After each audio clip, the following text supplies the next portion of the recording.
معاون خصوصی وزیر اعلیٰ پنجاب حسان خاور کی ہدایت پر ٹی ڈی سی پی کی جانب سے نارووال کے گاؤں ڈلہوزی میں خصوصی سائیکل ریلی کا انعقاد کیا گیا۔ سیکرٹری ٹورزم پنجاب اسد اللہ فیض نے جھنڈا لہرا کر ریلی کا آغاز کیا۔ ریلی ڈلہوزی سے شروع ہو کر 8 کلومیٹر کا ٹریک مکمل کر کے گردوارہ صاحب کرتارپور پر اختتام پذیر ہوئی۔ ریلی میں مرد و خواتین اور بچوں کی بڑی تعداد شامل تھی۔ نارووال سے چودھری غلام علی کی رپورٹ۔ معاون خصوصی وزیر اعلیٰ پنجاب حسان خاور کی ہدایت پر ٹی ڈی سی پی کی جانب سے نارووال کے گاؤں ڈلہوزی میں خصوصی سائیکل ریلی کا انعقاد کیا گیا۔ سیکرٹری ٹورزم پنجاب اسد اللہ فیض نے جھنڈا لہرا کر ریلی کا آغاز کیا۔ یہ ریلی نارووال کے گاؤں ڈلہوزی سے شروع ہو کر 8 کلومیٹر کا ٹریک مکمل کر کے گردوارہ صاحب کرتارپور پر اختتام پذیر ہوئی۔ ریلی کو شرکا میں مرد و خواتین اور بچوں کی بڑی تعداد شامل ہوئی۔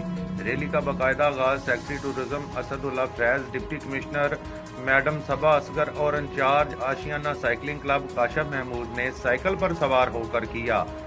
آج کے ایونٹ کی اس کی بڑی ملٹیپل ڈائمینشنز ہیں، صرف ایک سیاحت کا پہلو نہیں ہے، اس میں بین المذاہب ہم آہنگی بھی ہے اور خاص طور پہ فیملیز اور جسے ہم کہتے ہیں کہ جو بھی ایکٹیویٹی ہے ڈیولپمنٹ ہے آل انکلوسیو ہونی چاہیے۔ تو آج فیملیز، بچے، خواتین، مرد حضرات سب کا اکٹھے ایک جگہ پہ ہونا ایک ایونٹ پہ، یہ ہماری اس کوشش کے حوالے سے بھی میں کہوں گا کہ بڑی ایک کامیابی کی دلیل ہے کہ جو ہماری ایکٹیویٹیز ہیں، جو انٹرونشنز ہیں، all these are all inclusive.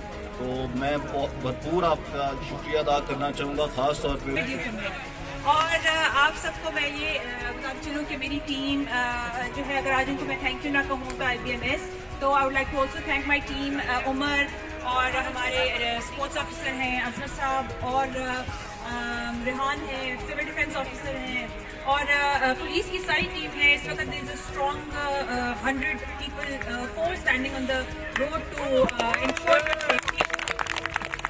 Incharge Ashiana cycling club Kashif Mahmood نے اس موقع پر کہا، سائیکلنگ ایک مکمل میڈیسن ہے۔ سائیکل چلانے سے انسان بہت چست، ہوشیار اور توانا رہتا ہے۔ سائیکلنگ کے فروغ سے نہ صرف ماحول بہتر ہوگا بلکہ گاڑیاں کم چلیں گی تو آلودگی بھی کم ہوگی۔ تقریب کے اختتام پر مہمانان گرامی میں شیلڈز کا تبادلہ بھی کیا گیا۔ جھنگ میں نجی اسکول کی جانب